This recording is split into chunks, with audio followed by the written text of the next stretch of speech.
Neoliberalism, choice or dictate. Neoliberalism, this economic model starting in the 7th-8th decade of the 20th century, today absorbs all aspects of the developed societies on the planet. Neoliberalism and its philosophy can be beneficial to the economy, not necessarily to culture, to other sectors of human activity that are not governed by a market model.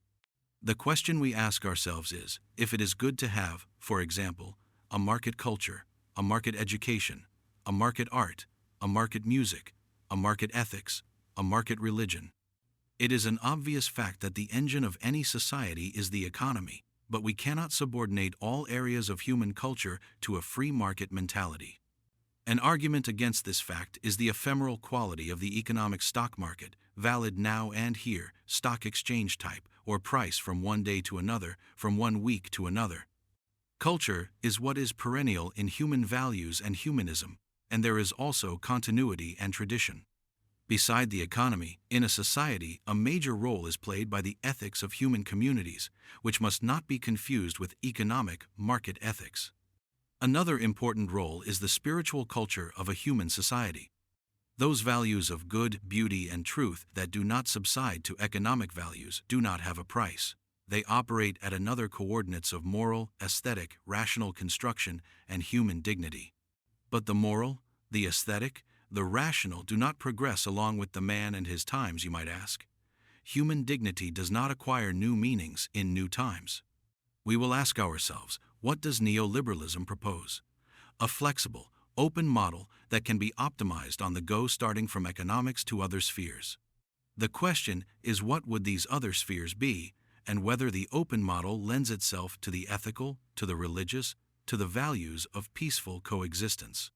At first glance, an ethical religious system is a finite unit, a world closed in a set of rules, a code that is not inspired by innovation, but rather rigid, a given that no longer receives new data.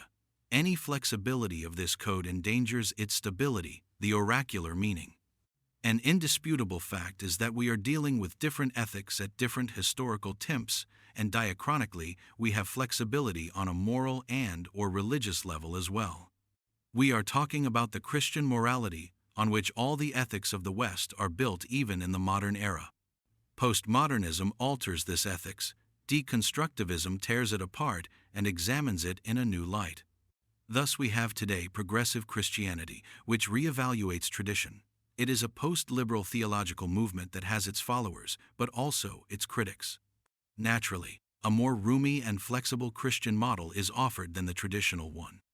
What needs to be emphasized here is that this new approach is done in the name of tolerance and inclusion, liberal values cultivated especially by the younger generations. About a spacious and flexible ethical religious system, tolerant and including only good. Reflection of innovative neoliberal trends that renew philosophy and ethics, but with one condition, not to be engorged by the pathology of the market, of economic value.